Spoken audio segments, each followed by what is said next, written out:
ahora mismo en las redes sociales, en lo que nosotros vemos, hay muchos bombardeos de que si tú tienes tal cosa, entonces eso es déficit de atención, Claro. eso es hiperactividad. Y estamos en una era que tenemos tanta información que desinforma. Y eso es tan importante que la familia lo sepa. La buena dieta en un déficit de atención, Sí. un trastorno de desarrollo en general, la dieta es muy importante. Bajar esos azúcares. El colegio como 60,000 pesos, por ejemplo, dentro de la medicación, el colegio, las clases adicionales, las clases Y cada vez va extracurriculares. restando menos. Y cada vez restando menos. Pero al principio, sí, o sea, era entre 100,000 y 150,000 pesos. Eso es.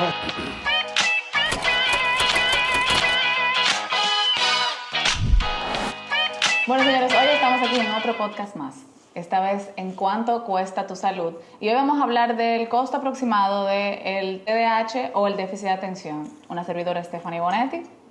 Y Luis Ortega.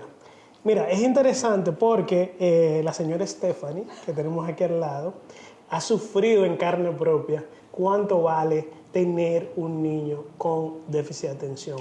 Antes de hablar de lo que cuesta, Stephanie, un poco poner en contexto lo que es el déficit de atención. Sí, claro. Y sabemos que el déficit de atención y hiperactividad es un trastorno del neurodesarrollo que se produce en niños cuando nacen. No se diagnostica después que nace, o sea, nadie le aparece después los síntomas de déficit de atención, a pesar de que muchos de las personas se la diagnostican en la adultez, más que porque no tenían síntomas, sino porque no le diagnosticaron a tiempo ni correcto. Alrededor de un 8 o un 9% de la población infantil va a tener déficit de atención. Va a tener. Eso es alarmante. Eso es mucho. Y de esos 8% va a haber un 50% que no se lo van a diagnosticar cuando son jóvenes, y eso trae una serie de problemas y de frustraciones a estos niños que vamos a hablar durante el podcast. Y también lo más importante de este podcast es que ustedes puedan presupuestar cuando le hablen de un diagnóstico a un doctor, que cuando le digan mi hijo, mi persona, mi esposa, mi gente tiene algo, nosotros podemos ir a este podcast, a mí no me gusta decirle podcast la verdad, pero este conversatorio y poder decir, bueno, a mí me va a salir este tratamiento óptimo o lo mínimo en tanto, y con eso poder apoyar un poco a la planificación económica de las casas, que es muy importante y que nunca hablamos en la parte de la salud. Mira, lo que tenemos un hijo con una condición, yo creo que lo más importante es el presupuesto que se saca. Y hoy vamos a hablar de eso. En este caso la invitada soy yo, porque me toca vivirlo, y realmente yo recuerdo que yo trabajaba solamente para eso, o sea, solamente para pagar los tratamientos de mi hijo.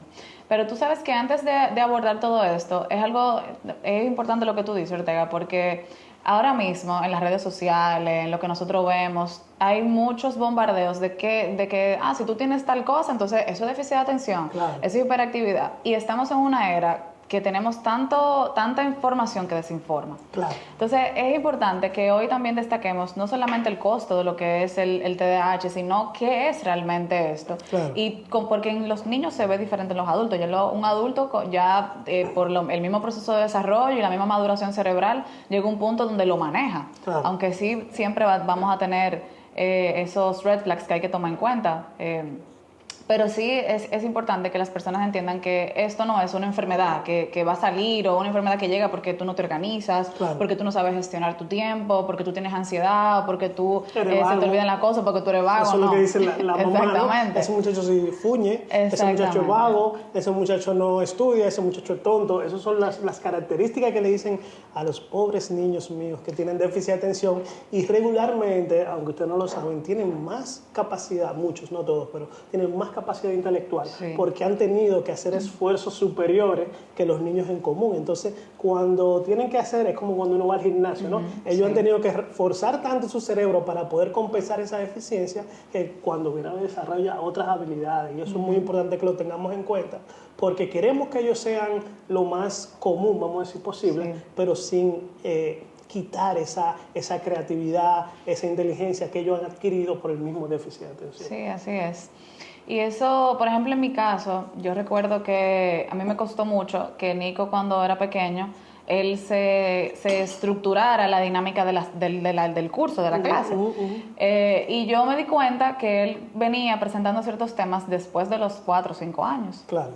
que ahí ya fue más evidente, porque él le costaba aprenderse las clases, no prestaba atención, era un niño muy inquieto, él se le olvidaba mucho las cosas, tenía que repetirle mucho las cosas. Yo recuerdo que mi casa estaba llena de stickers y de post y de imágenes para que él pudiera darse cuenta qué era lo que tenía que hacer. Pero en ese momento yo tenía toda la desinformación del mundo, pues yo no sabía. Yo ni siquiera sabía que eso existía. O sea, yo pensaba que simplemente él tiene un retraso. Claro. Mira, pues vamos a comenzar por ahí. ¿Cuánto cuesta la escuela en un déficit de atención? Bueno. Mira, en general, el costo de la matrícula, vamos a decir, de una clase media, está entre 15 y 30 mil pesos. Exacto. Eso es que en un paciente, una persona que no tenga nada. ¿Qué pasa? Cuando tenemos un déficit de atención, esto va a necesitar una escuela, o la escuela se prepare o una escuela que tenga una adaptación curricular. Y entonces van entre los 15, que sería un sueño tenerla, hasta los 40, 50 mil pesos en una clase media. Y eso sin contar con los extras que lleva el colegio. No, y la maestra sombra. Exacto. ¿Cuánto cuesta una maestra sombra? En mi caso, Nico usa maestra sombra como a partir de los 6 años, cuando él entró en el primer colegio que le pudo hacer una adaptación curricular, porque él vino corriendo 2 colegios donde ahí fue que yo comencé a ver que él tenía algo que no era normal. Y cuando digo normal, no es que él hacía cosas, tú sabes, que tal vez no sea otro niño, sino que a él le costaba más que a otros. Y no era un niño que sabía leer, que sabía escribir, obviamente tenía ciertas dificultades, pero era algo como que no era que él no sabía, es que no podía. El mismo control de... Él sabía que podía, exacto, pero no podía hacerlo. Y se le olvidaban las cosas, le costaba, y la frustración era muy alta. Y yo dije, bueno, yo tengo que buscar una escuela que realmente pueda ayudarlo. Y en ese momento llegué a un colegio donde me dijeron, mira, tu hijo necesita una adaptación curricular. Y no solamente una adaptación curricular, para que él pueda manejarse adecuadamente, él necesita una maestra sombra. Claro. Solamente el presupuesto de maestra sombra en ese tiempo yo pagaba 17 mil pesos. Pues déjame decirte que sí que anda por ahí. Ahora mismo, en las investigaciones que hicimos, y como sabemos que trabajamos en esa área, la maestra sombra va entre 15 y 25 mil pesos mensuales que hay que pagarle a una persona para que ayude a nuestro hijo dentro del colegio. O sea, que si ya vamos 40 más 25 mil pesos, van viendo cómo va formándose el presupuesto. Sí, la matrícula, porque la adaptación curricular tú pagas diferente. O sea, tú vas al colegio y un niño que no necesita una adaptación curricular paga mucho menos que un niño que necesita una adaptación curricular adicional. Pero además tú le tienes que dar tutoría. Aparte que eso es semanal. Y esa tutoría va entre 5 y 10 mil pesos. Yo pagaba 1,000 pesos la hora de tutoría. Exacto. Y no solamente tutoría en el año, sino sala de tarea en el colegio, que son 2,500 pesos mensuales, maestra sombra, que son 17 mil pesos, colegio que me le subía creo que un 20% a la cuota escolar, que súmale ahí que eran como 45 mil pesos mensuales. En vacaciones, él no cogía las vacaciones completas porque él tenía que hacer un proceso de entrar para él poder estabilizarse a nivel de las materias, y eso era una inversión adicional que yo tenía que hacer antes de la entrada de vacaciones, que eran 1,000 pesos la hora que yo le pagaba a la profesora. Aparte de eso, las terapias. Esto es decir, no, espérate, no hemos terminado de salir. Vamos por partes, vamos como ya. Estamos en el colegio, entonces tenemos la tutoría, tenemos el colegio especial, tenemos lo que tiene que ver con la maestra sombra, la sala de tarea. La sala de tarea. Agrégale ahí las clases extracurriculares de fútbol, porque obviamente un niño con hiperactividad... Hay que ponerlo, eso es lo que te iba a decir, la alimentación y la parte recreativa, hay que ponerlo. Sí. Y siendo muy conservador, vamos a decir que un paciente de 10,000, 12,000 pesos, ¿no? En cuanto a comida y la parte de la... Mira, la comida para mí es una de las cosas más importantes, porque obviamente como la mayoría de niños, que es lo que te van a pedir, helado, dulce, más un niño con el tema de hiperactividad y una necesidad de dopamina. Claro. Lo que siempre le va a gustar es que el pan, que el dulce, la galletita, todo lo que sube esa dopamina. Entonces, en mi casa, yo recuerdo que yo no tenía esa educación sobre la alimentación, y yo te puedo decir que Nico fue un niño antes y un después que yo le cambié la alimentación. Claro. Es difícil, no es fácil, porque tú le dices, no, tú no vas a comer galletica, tú no vas a comer helado, tú tienes que limpiar tu despensa. Y eso es tan importante que la familia lo sepa. En la buena dieta, en un déficit de atención, un trastorno de desarrollo en general, déficit de atención, todo lo que tiene que ver con el síndrome de Rett, cualquier trastorno de desarrollo, la dieta es muy importante. Bajar esos azúcares, porque los azúcares hacen que tu dopamina se aumente de una forma artificial. Y esa dopamina no le funciona bien al niño. Entonces tenemos que hacer que suba de una manera natural. La mejor forma de una buena dieta y buenos ejercicios. Sí, y no solamente eso, que aumente el tema de la adicción. Porque tú sabes que obviamente un déficit de atención siempre va a ir hacia un tema adictivo, a buscar esa misma dopamina. Y yo me di cuenta que en el comportamiento, principalmente en el aula, cuando él desayunaba huevo, aceituna, jamón, carne, proteína, el cambio incluso de conducta mejoraba muchísimo en el aula. Él estaba más atento, estaba más activo, podía prestar más atención, pero cuando él se desayunaba con conflé, había problemas. Mira, eso era un problema. Eso eran 10 vueltas que le tenían que darle antes de entrar al curso. Entonces, la alimentación, a mí yo te puedo decir que si tú supieras que antes yo te puedo decir que yo gastaba más en compra por que la comida, que el conflé, que esto, comprar las cositas que le gustan, que ahora, porque ahora en mi casa lo que se come es huevo, carne, proteína. Que sí es cierto que a nivel de proteína puedo aumentar, porque obviamente por ejemplo lo que come Nico, que yo le gusta, que un jamoncito serrano, que eso es, que una carnita, como exacto. Tú dices, tal vez un mito, comer bien no tiene por qué ser no más tiene caro. Por qué ser más caro. En el caso de ahora, nosotros hicimos un presupuesto, ¿no? Que más o menos van entre 5 y 12 mil pesos, pero tal vez si tuviéramos comiendo toda esa comida chatarra, toda esa azúcar, gastamos lo mismo y además tenemos el problema de tener una dieta mala. Es que si tú quitas los dulces, que es lo más caro, tu compra va a bajar, porque en mi casa se compra, vamos a suponer la compra de Nikon, en parte es alta en proteínas, que un pescado que, por ejemplo, te va a salir más caro, no, que el pescado está mucho más caro, que tú compras una galleta con conflé, sí, pero no es lo mismo tú desayunas un niño con proteína en la mañana, con un buen plato de proteína, te va a llegar a las 12 del día y no te va a querer comer porquería en el colegio. Eso es así. Te va a comer 3 o 4 veces al día. Por lo menos es más fácil que no la comas. Sí, es más fácil que no la comas porque ya está saciado. Y la proteína obviamente te va a saciar más. Entonces, es muy relativo, porque es cierto que tú siempre vas a gastar entre 12, 15, o sea, en un niño con una condición. Adicional a eso, ponte que tú, una familia de 4, por ejemplo, tú gastas 30 mil pesos en una compra. Pero no solamente el cambio que tengo que hacerle a mi hijo. Claro. Es el cambio que hacemos todos. Porque yo cambié mi dieta completa en toda la familia y eso fue lo que realmente mejoró. Eso es clave. Antes de pasar a los diagnósticos, eso es clave. Lo que tú dices de que todo el entorno tiene que cambiar. No es solamente el paciente. O sea, en el colegio también tiene que cambiar el entorno. Nosotros estamos, siempre pasa, cuando tenemos que hablar con los colegios, reunirnos con los colegios son muy renuentes a entablar realmente una terapia. Una terapia, un acompañamiento con las terapias y hacer los ajustes, porque se le hace tal vez muy incómodo, se le hace tal vez a ellos muy caro, pero ese cambio ambiental es vital para la buena evolución de un paciente con déficit de atención y después vamos a hablar por qué damos estos presupuestos, porque hay forma de disminuir todos estos presupuestos. Sí, claro. Entonces vamos con el diagnóstico. Lo primero es que hay que ir, ¿dónde hay que ir cuando hay un paciente con déficit de atención? No, lo primero, mira, yo pasé por muchos psicólogos y muchas terapias, pero para diagnosticar un déficit de atención, lo primero que tenemos que ir a psiquiatría. Aquí es que tenemos que ir. Lo supo después. Lo supe después. Mira, después de años de terapia. O sea, el presupuesto mensual que yo tenía que sacar para la terapia eran 3 mil pesos semanales. O sea, por terapia. Anda y era ahí. de 1 a 2 terapias. Anda por ahí, antes de tú seguir. En general, vamos a decir, hay psicólogos que cobran mucho más, ¿no? Y hay psicólogos que cobran mucho menos, pero en promedio están entre los 3 y los 5 mil pesos. Una consulta de psicología. Sí. Imagínense que una consulta de psicología tiene que verla semanal casi siempre.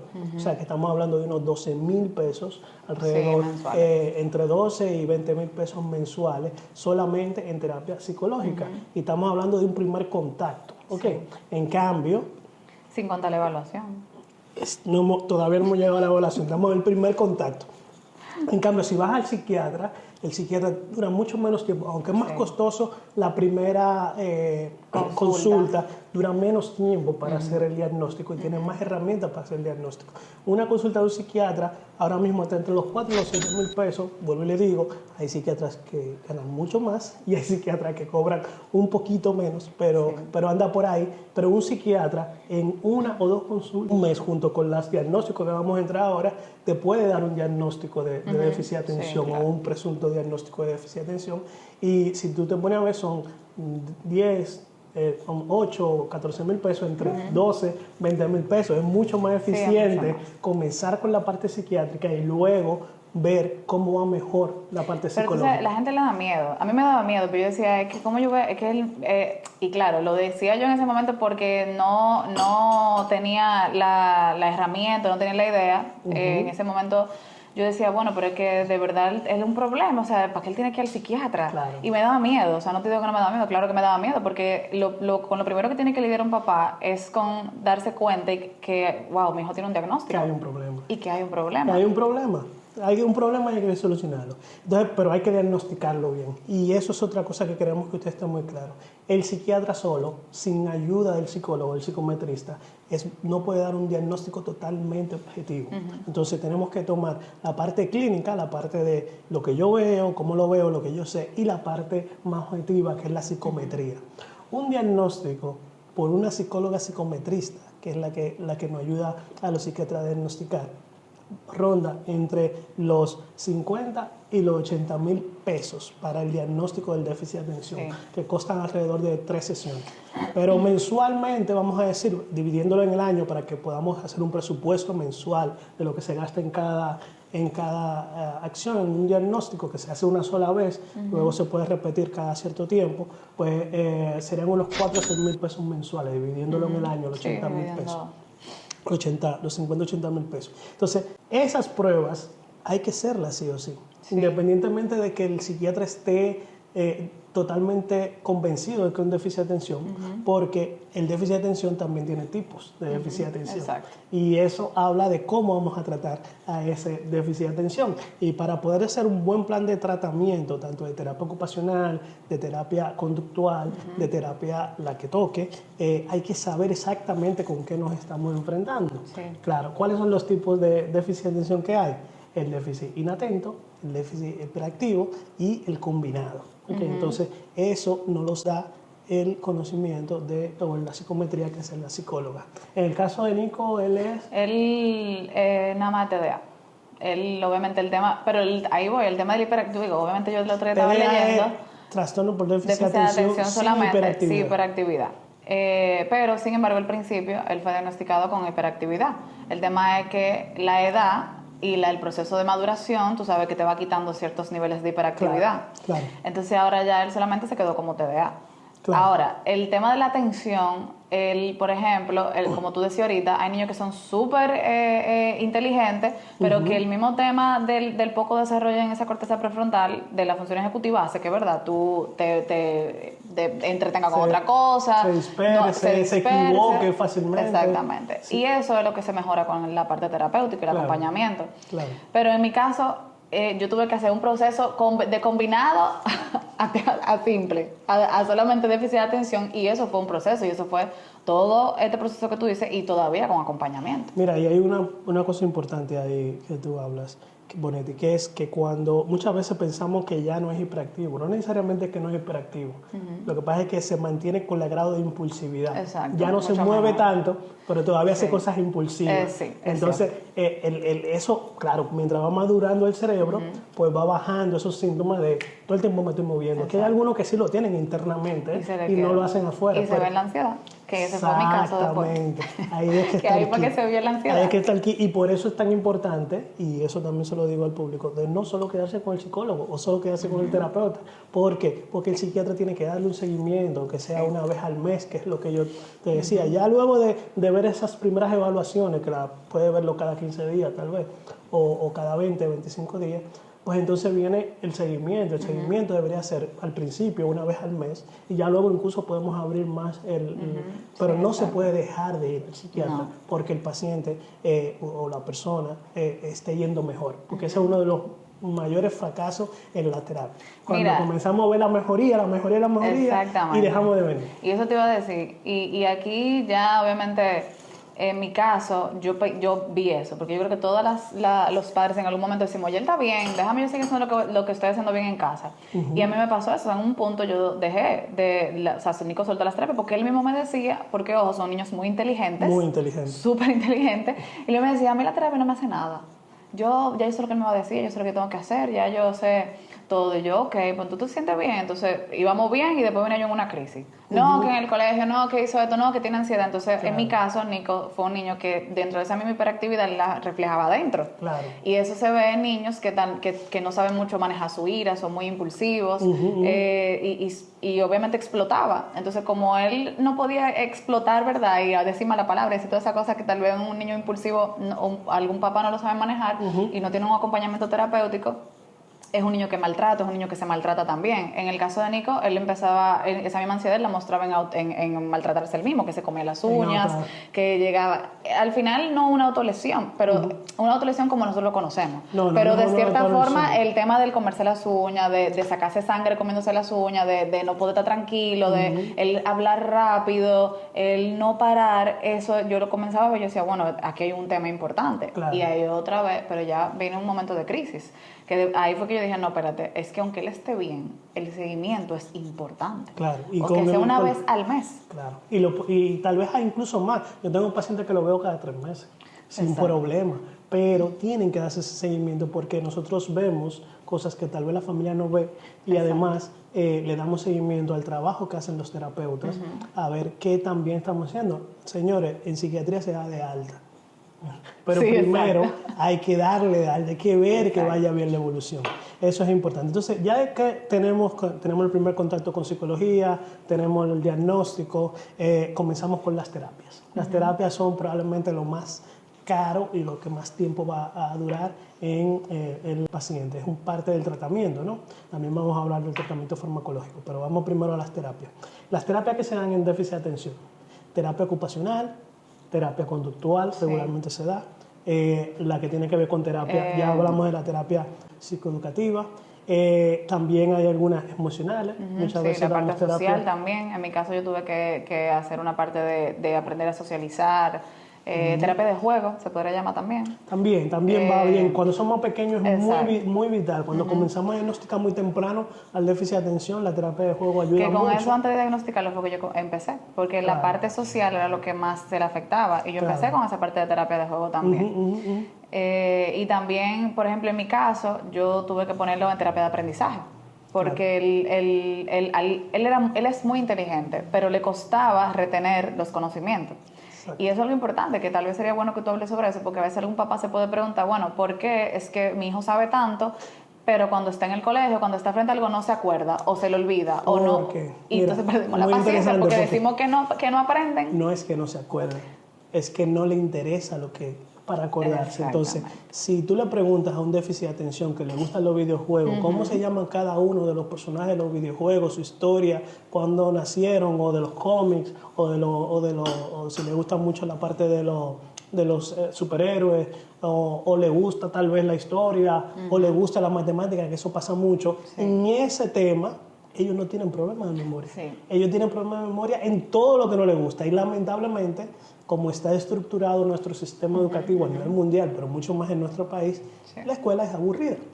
Y cuando es aburrida, pues entonces ellos no tienen ninguna motivación para poder retener información que para el colegio es importante, para la persona no es importante, para el niño no es importante. Entonces, eso es tan importante para los colegios. Ellos tienen que a estos niños tratar de motivarlo de alguna forma, porque cuando tú motivas a un niño con déficit de atención, se vuelve una estrella, tiene la mejor memoria del mundo y se ha probado cuando tenemos un niño con déficit de atención que le damos los tratamientos correctos y el colegio se adapta directamente, probablemente ha pasado de ser un niño mediocre tal vez o de mala nota a ser uno de los mejores en el colegio. Y la memoria no le hemos puesto gran cosa. Exacto. Es el enfoque. O sea, yo me he dado cuenta, por ejemplo, en mi caso, que a Nico le gusta mucho la matemática y los videojuegos.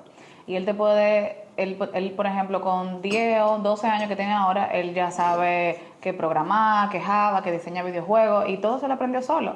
Incluso en matemática él es súper bueno y social. Entonces, por ejemplo, yo me daba cuenta de que una de las formas de motivarlo, todos nosotros tenemos la edad de la infancia, pero yo obviamente como psicóloga estoy en la del mío, él tiene esa necesidad de reconocimiento, porque obviamente un niño con déficit de atención, que es lo que siempre le decíamos, no, que tú estás haciendo todo mal, que tú deberías de cambiar, y con esa misma herida yo me he dado cuenta que en el momento que lo reconocen, eso es importante, y por eso volvemos otra vez al tema de saber escoger un buen recinto escolar. y un colegio que realmente pueda adaptarse a esos niños con esas necesidades especiales. Y en el curso, parte de lo que yo le decía, claro, después de un acompañamiento terapéutico y de esas cosas que me decía la psicóloga que tenía que hacer, era el reconocimiento. Entonces, dentro de lo que practicábamos en casa, lo practicábamos en el colegio. Claro. Y él era el asistente de la profesora. O él era ay, qué bien lo hiciste. O sea, esas pequeñas palabras de reconocimiento hicieron que él, de sacar 80, porque no es que sacaba mala nota, pero simplemente no le interesaba y hacía el menor esfuerzo posible, claro. Él comenzó a sacar un niño de 90 y 100. O sea, eso es una gran diferencia. Entonces, claro. Y es importante saber que el déficit de atención no es que afecta tu desarrollo intelectual. Sí. Lo que afecta es la capacidad en las cosas que tú te enfocas, porque te genera dopamina, te genera placer, te gusta. Y eso es un problema, porque muchas veces llegan pacientes con 16, 17 años porque están tristes, porque tienen depresión, podemos hablar un poco después de la comorbilidad, y yo le digo a los papás, él es un déficit de atención. Y los papás me dicen, pero si él saca buena nota, él siempre está bien. No todos los déficits de atención sacan mala nota. Exacto. Hay muchos que son muy inteligentes, que incluso son de los mejores del curso. La exigencia del colegio, la exigencia cognitiva que le haga el entorno, es que va a desarrollar ese déficit de atención o no.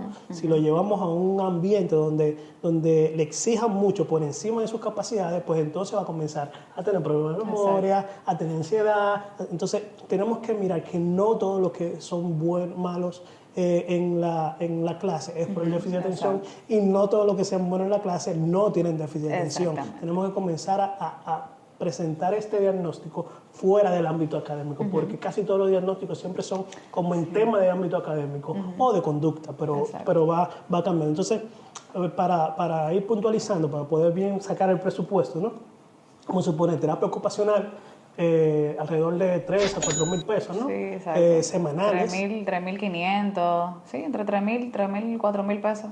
Semanales, y hay algunas veces que hay que hacerlo 2 veces a la semana, dependiendo de la persona, pero vamos a poner el estándar, que es una vez a la semana, pues serían unos 12 a 16 mil pesos mensuales. Las terapias conductuales, pues son un poquito... sí, son un poquito más altas, por lo menos entre 5.000, 4.000, 5.000 pesos. 4.000 a 5.000 pesos, eso mismo, ¿no? Entre 12 y 20.000 pesos, ¿no? Lo que es la terapia conductual. Todo lo que tiene que ver con las terapias del habla, por ejemplo, si necesita, porque algunos déficits de atención, y eso es otro tema también, el diagnóstico diferencial entre déficit de atención y TEA. Que muchas veces vemos que el niño no comienza a hablar o que camina en puntillas, y una vez comenzamos a pensar, el niño tiene autismo. Tiene autismo. Y es un trastorno de desarrollo, es un déficit de atención que se está desarrollando más. Exacto. Y comienza a tener esos síntomas parecidos. Bueno, pero la terapia del habla, esto dura poco tiempo probablemente. Vamos a suponer que vean una vez a la semana durante 6 meses, qué sé yo, 1.500 pesos por terapia, vamos a decir. Y serían unos 7.000, 8.000 pesos al mes. Sí. La de aprendizaje, por ejemplo, también en parte. O sea, a mí me tocó la de aprendizaje y era eso mismo, 2.500, porque era en el colegio. Ya. Pero después de aprendizaje también te sube un poquito entre 3.000, 3.500 también. Mira, algo importante a la gente que nos está escuchando.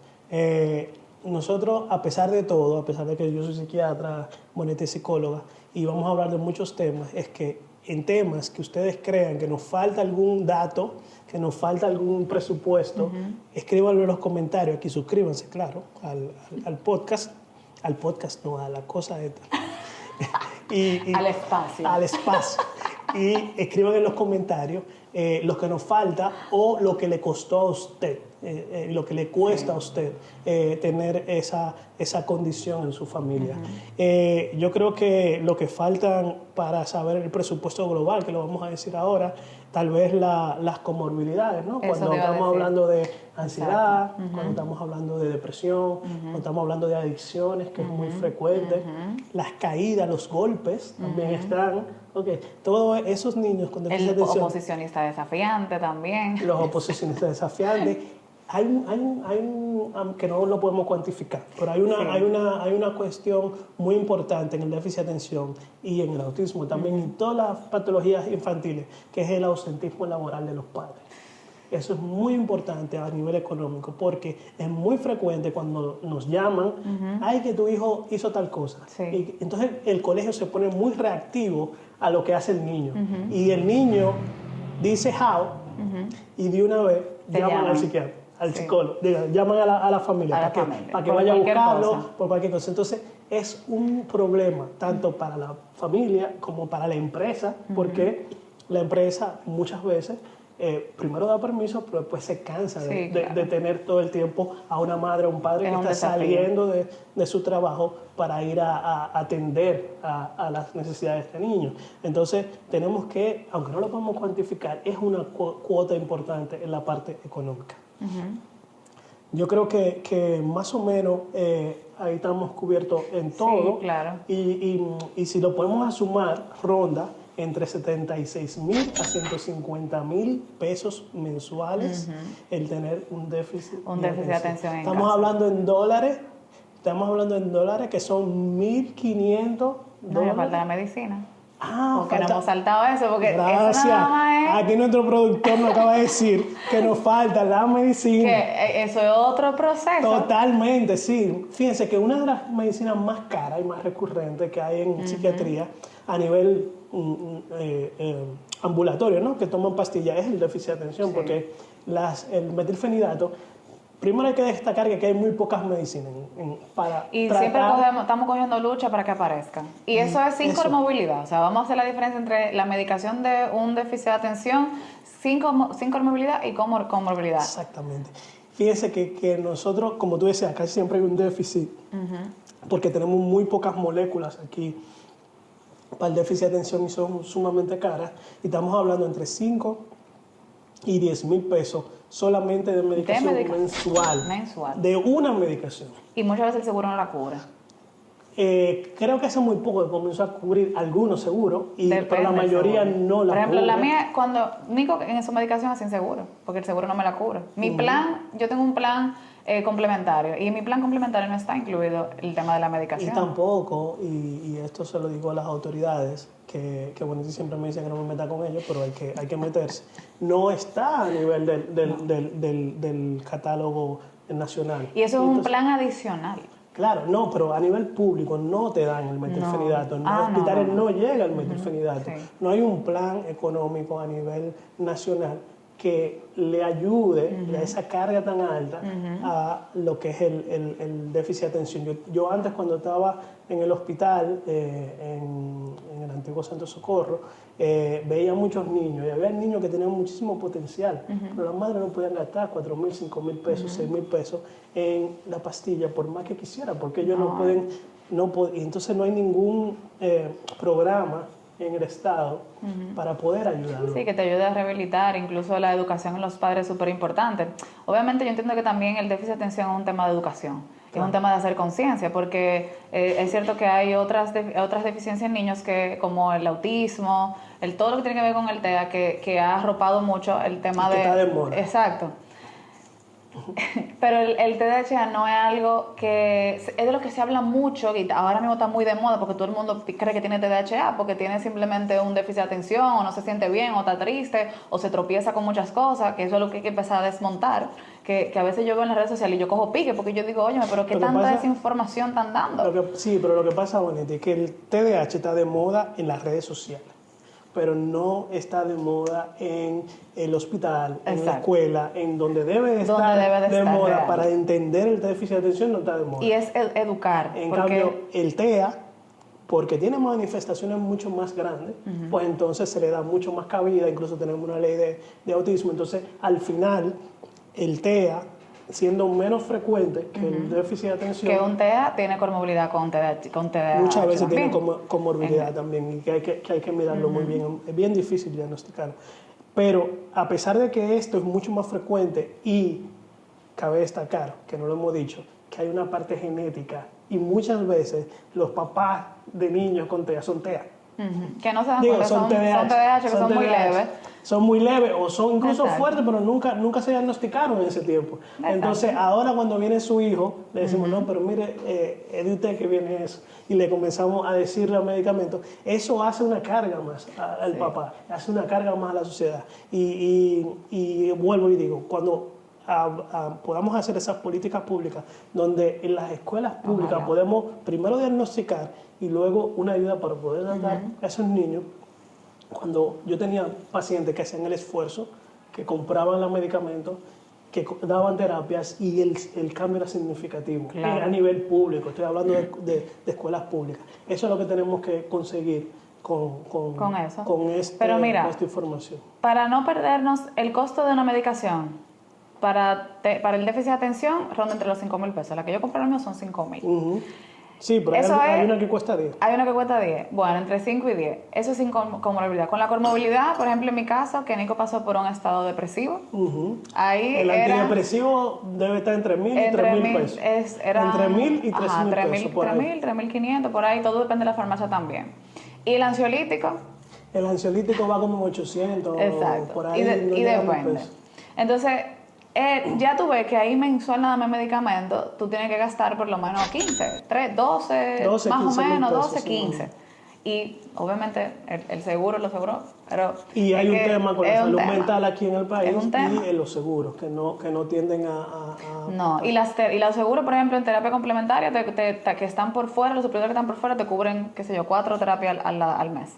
Y eso depende. Entonces, al final, que yo te diga, a mí en mi presupuesto global, de los numeritos que yo he sacado, contando lo que está aquí, entre el proceso de diagnóstico ahora, porque ya yo tengo un proceso diferente, y ya Nico ha avanzado muchísimo dentro de su proceso, yo te puedo decir que ahora mismo, como él está, tal vez mensualmente yo gasto algunos 30, bueno, si quitando el colegio, poniendo el colegio como 60,000 pesos, por ejemplo, dentro de la medicación, el colegio, las clases adicionales, la clase extracurricular, y cada vez restando menos, pero al principio sí, o sea, era de entre 100,000 y 150,000 pesos. Eso es así. Y nosotros tenemos un costo demasiado alto, porque yo creo que ya casi para terminar, si comparamos con los costos de otros países, vamos a suponer México, Colombia, que es muy cercano, y Estados Unidos, estamos hablando de que entre 1.500 y 3.000 es aquí, y en Estados Unidos puede llegar entre 700 y 2.100 dólares. Pero ese es el más alto. Cuando hablamos de México, pues parece que por las ayudas sociales o por la investigación que hice, va entre los 500 y los 900 dólares. Y en Colombia es un poquito más barato todavía incluso. No sabemos si es por la accesibilidad de la medicación, de las terapias, no te puedo decir, pero puede llegar a los 400, 800 dólares.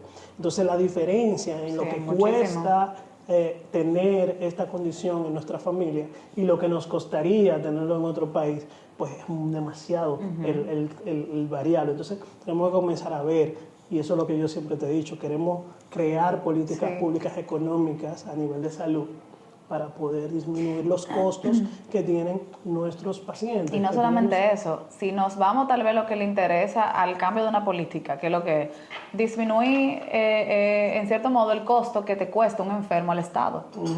Y no solamente eso, si la mayoría de personas por ejemplo, yo estuve investigando, o sea, algún estudio de República Dominicana diciendo cuánto me cuesta a mí como ciudadano el tener un paciente con y no hay, como en otros países. Claro que no. Entonces, pero yo me voy más lejos, Ortega. La mayoría de delincuentes que están en nuestro país son déficit de atención no diagnosticados. Hay un porcentaje muy alto. La mayoría de adictos que llegan a las calles, que tú lo ves que lamentablemente no pueden salir de un proceso de adicción, son TDAH no diagnosticados. Un porcentaje muy alto de los reclusos, de los que toman delitos, de los adictos, son TDAH maltratados. Y van a volver de nuevo. Porque un TDAH tú lo pones en una cárcel, lo metes preso, está bien, va a volver a lo mismo. Porque es que no hay... No saben hacer otra cosa. Exactamente. Y no hay un proceso es fácil, exacto. Y comienzan a generar tolerancia al dolor, es que la necesidad de hacerlo fácil, la incapacidad de poder desarrollar otras áreas, como que obviamente el control de impulso, el saber hacer cosas diferentes, el buscar otras herramientas que no solamente te den dopamina, solamente porque tú quieres conseguir las drogas, porque tú necesitas dinero, porque tú quieres comprar tal cosa. Hay una necesidad que dentro de la parte social es importante. Claro. Y por eso, claro, te apoyo dentro de la política pública. Yo le digo, Ortega, no ataque, porque es verdad, yo soy la que está suavizando.